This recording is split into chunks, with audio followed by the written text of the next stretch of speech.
बच्चों, माँ Vindhyavasini maths classes में मैं आपका एक बार फिर से स्वागत करता हूँ। आज हम लोग इस वीडियो में क्लास 9th के ज्योमेट्री पोर्शन में एक चैप्टर है रेखाएं और कोण। तो इस चैप्टर को हम लोग इस वीडियो में डिस्कस करेंगे।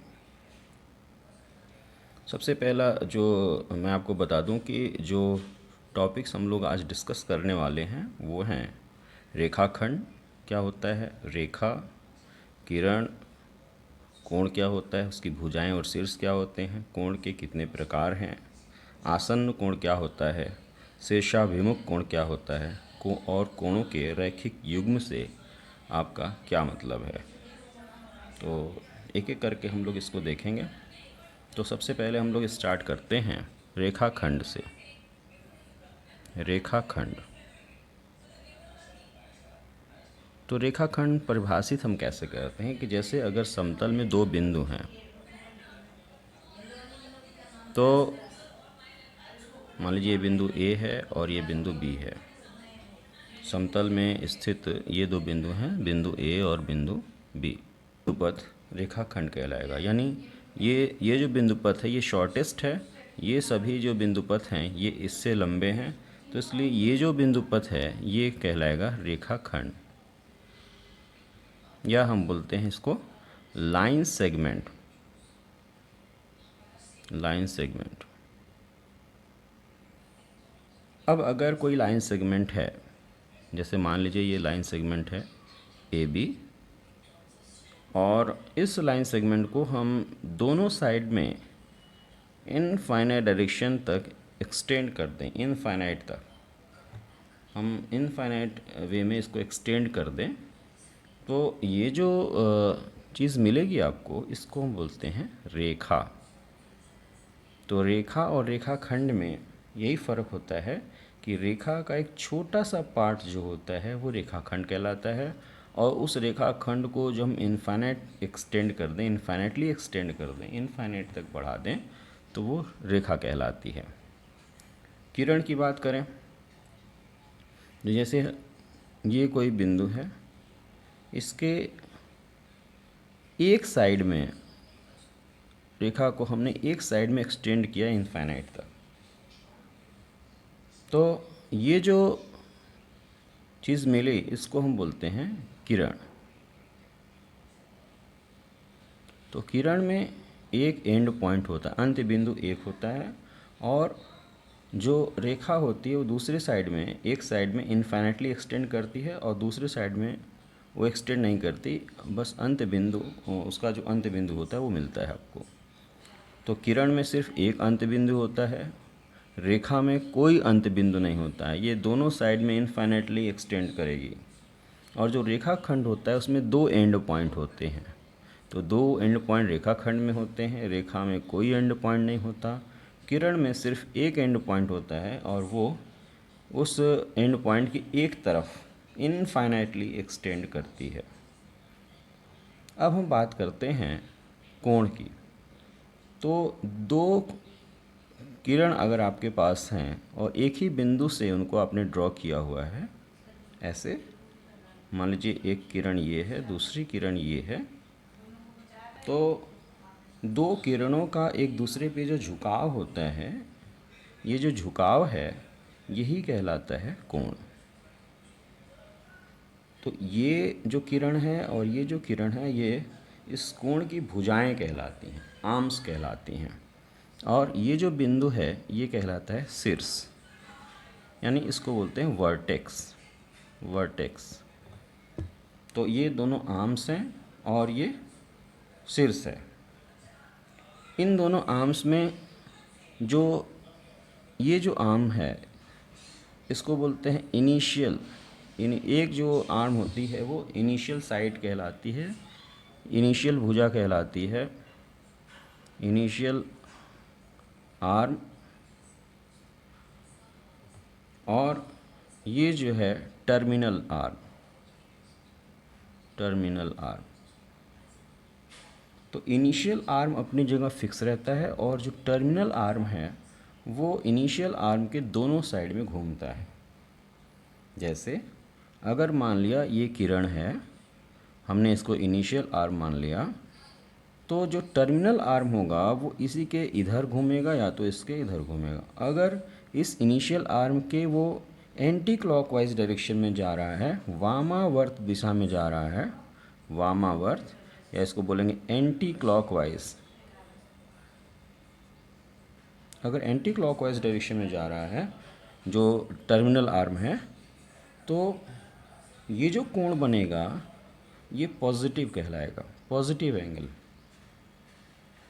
और अगर टर्मिनल इनिशियल साइड के क्लॉकवाइज डायरेक्शन में जा रहा है टर्मिनल साइड इसके नीचे आ रहा है, ये मान लिया इनिशियल साइड है, इनिशियल साइड, और ये टर्मिनल साइड।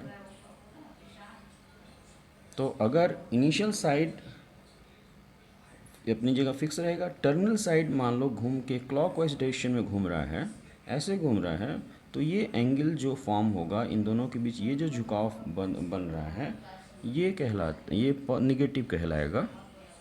कोण तो बनेगा लेकिन हम साइन कन्वेंशन में इसको निगेटिव एंगल लेंगे। और अगर anti clockwise terminal arm anti clockwise घूम रहा है तो वो पॉजिटिव कोण कहलाएगा। तो फिर से एक बार समझ लीजिए, कोण जो होता है उसकी दो साइड होती हैं, एक इनिशियल आर्म, दूसरा टर्मिनल आर्म। इनिशियल आर्म और टर्मिनल आर्म के बीच का जो झुकाव है वो कोण कहलाता है, जहाँ पे ये एक दूसरे को काटते हैं वो शीर्ष कहलाता है। अगर इनिशियल आर्म के क्लॉकवाइज डायरेक्शन में टर्मिनल आर्म जा रहा है, एंटी क्लॉकवाइज डायरेक्शन में अगर टर्मिनल आर्म जा रहा है, जैसे यहाँ पे जा रहा है, तो जो कोण बनता है वो पॉजिटिव मेज़र किया जाता है अकॉर्डिंग टू साइन कन्वेंशन। और अगर इनिशियल आर्म के या इनिशियल साइड के क्लॉकवाइज डायरेक्शन में टर्मिनल आर्म घूम रहा है, तो वो जो कोण बनता है, जो उनका जो झुकाव होता है, उसको निगेटिव माना जाता है।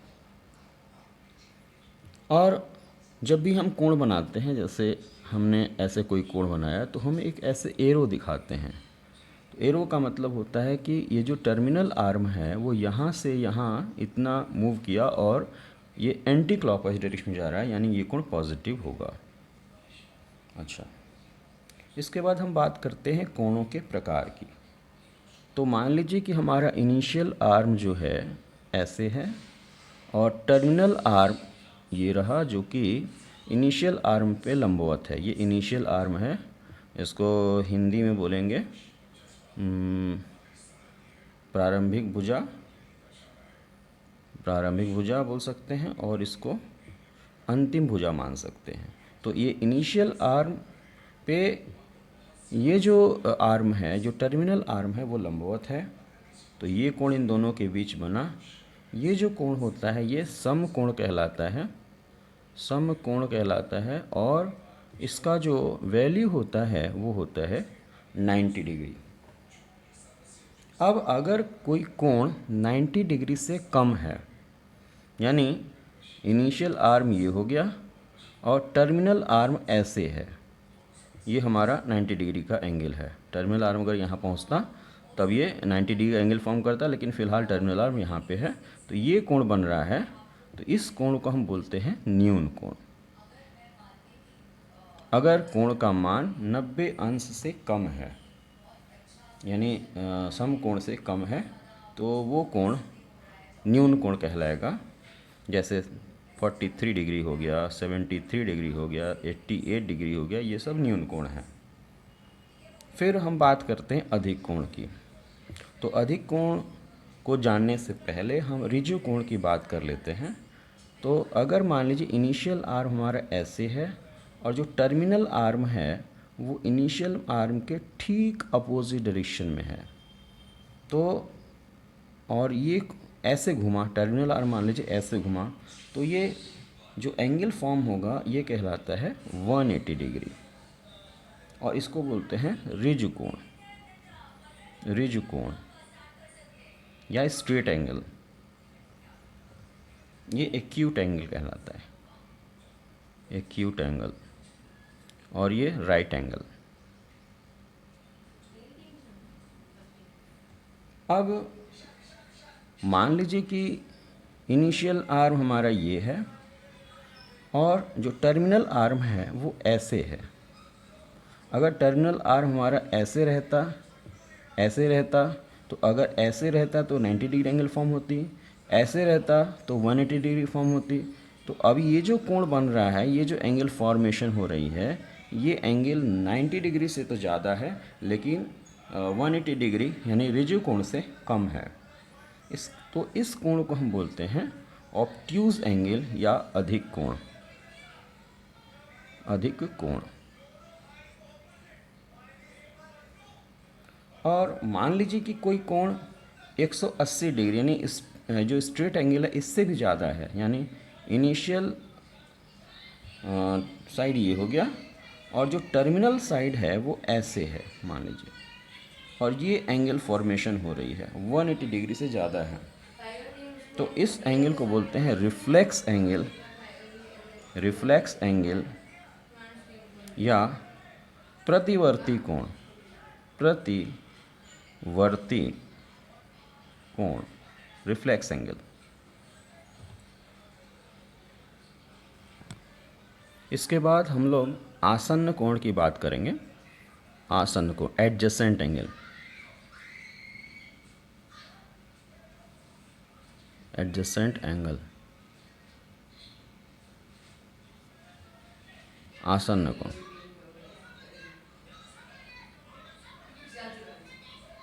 आसन्न कोण। तो आसन्न कोण क्या होता है? मान लीजिए कि ये हमने कोई रे हमने ड्रॉ किया, ये इनिशियल साइड है और ये हमारी मान लीजिए टर्मिनल साइड है। अब हमने इसके बीच में एक और रे ड्रॉ किया और हमने ये कहा कि यहाँ पे दो कोण का फॉर्मेशन हो रहा है। एक कोण तो ये है और दूसरा कोण ये है। तो जब हम यहाँ पे देखेंगे तो यहाँ पे चूँकि दो कोण हैं, तो इस कोण के लिए ये जो कोण है, इस कोण के लिए ये इनिशियल साइड है और ये टर्मिनल साइड है, और इस कोण के लिए ये इनिशियल साइड है और ये टर्मिनल साइड है। कहने का मतलब ये कि अगर हमने दो कोण इस तरह ड्रॉ किया कि उनकी जो दो साइड्स होती हैं उसमें से एक साइड कॉमन हो, यानी दो एंगल्स में चार साइड होंगी और उन चार में से एक साइड जो है वो कॉमन साइड हो, तो जो कोण का फॉर्मेशन होता है, ये कोण और ये कोण जो हैं ये एडजेसेंट एंगल कहलाएंगे या आसन्न कोण कहलाएंगे। तो आसन्न कोण के लिए होगा क्या कि एक कोण का जो टर्मिनल साइड होगा वो दूसरे कोण के लिए इनिशियल साइड का काम करेगा। तो जैसे ये हमारा इनिशियल साइड है, इस कोण का ये टर्मिनल साइड है, लेकिन इस कोण के लिए ये इनिशियल साइड का काम करने लगा, यानी इस कोण का टर्मिनल साइड और इस कोण का इनिशियल साइड दोनों सेम हैं और ये हमारा इस कोण का ये टर्मिनल साइड है। तो अगर ऐसा है तो इन दोनों कोणों को हम बोलेंगे आसन्न कोण या एडजेसेंट साइड। आसन्न कोण का मतलब होता है सटे हुए कोण। इसके बाद हम बात करते हैं vertically opposite angle. Vertically opposite angle. Vertically opposite angle को हिंदी में बोलते हैं शीर्षाभिमुख कोण। शीर्षाभिमुख कोण क्या होता है? जैसे मान लीजिए ये एक रेखा है, ये दूसरी रेखा है। यहाँ पे अगर हम इस पॉइंट की बात करें तो ये जो पॉइंट है, ये कोण अगर इस कोण की अगर हम देखें तो ये पॉइंट इस कोण के लिए शीर्ष का काम कर रहा है और इस कोण के लिए भी ये पॉइंट शीर्ष का काम कर रहा है। ये एक कोण है, ये एक कोण है, और यानी ये कोण है एक, और हमारा दूसरा कोण ये है। इस कोण का शीर्ष यहाँ पे है और इस कोण का भी शीर्ष यहीं पे है। दोनों के शीर्ष एक दूसरे की तरफ हैं, तो हम बोलते हैं कि ये जो दो कोण है ये शीर्षाभिमुख कोण है, वर्टिकली अपोजिट एंगल हैं। इसी प्रकार अगर हम इस कोण और इस कोण की बात करें तो इस कोण का जो वर्टेक्स है ये है, इस कोण का जो वर्टेक्स है इधर है, दोनों के वर्टेक्स एक दूसरे की तरफ फेस किए हुए हैं, तो हम बोलेंगे कि ये दोनों जो एंगल्स हैं ये भी वर्टिकली अपोजिट एंगल हैं। तो जब भी दो रेखाएं एक दूसरे को काटती हैं तो वर्टिकली अपोजिट एंगल के दो पेयर मिलते हैं। एक पेयर तो ये हो गया, एक जोड़ा ये हो गया और दूसरा जोड़ा ये हो गया। और ख़ास बात ये होती है कि वर्टिकली अपोजिट एंगल इक्वल होते हैं, एक दूसरे के इक्वल होते हैं। ये एंगल इस एंगल के इक्वल होगा और ये एंगल इस एंगल के इक्वल होगा। इसको हम लोग बाद में प्रूव भी करेंगे। इसके बाद हम बात करते हैं कोणों का रैखिक युग्म, linear pair of angle, linear pair of angles. तो लीनियर पेयर ऑफ एंगल्स में क्या होता है कि अगर हमारे पास दो एडजेसेंट एंगल हैं, एडजेसेंट एंगल हैं और इस तरह है कि उनका सम जो है, उनका जो योग है वो 180 डिग्री है। जैसे हमने कहा ये एक हो गया, ये तो 180 डिग्री एंगल फॉर्म हो गया। मान लीजिए हमने एक साइड यहाँ से एक रे और ड्रॉ कर दी, तो एक ये कोण है, ये इनिशियल साइड है, ये टर्मिनल साइड है इस कोण के लिए, और इस कोण के लिए ये इनिशियल साइड है, ये टर्मिनल साइड है। तो इस कोण का टर्मिनल साइड और इस कोण का इनिशियल साइड सेम है। तो ये जो दो कोण हैं, चूँकि इनका जो सम है वो 180 डिग्री है, तो हम इन दो एडजेसेंट एंगल्स को हम बोलेंगे लीनियर पेयर ऑफ एंगल्स। ये दोनों एंगल्स जो हैं एडजेसेंट हैं, एडजेसेंट इसलिए हैं क्योंकि इस एंगल का टर्मिनल साइड जो है इस एंगल के इनिशियल साइड से कोइंसाइड कर रहा है, मिल रहा है, एक ही है। और दूसरी चीज़, इनका सम जो है वो 180 डिग्री है। तो ऐसे एडजेसेंट एंगल जिनका सम 180 डिग्री होता है वो कहलाते हैं लीनियर पेयर ऑफ एंगल्स। तो ये आज का हमारा वीडियो था जिसमें हमने इन चीज़ों को डिस्कस किया।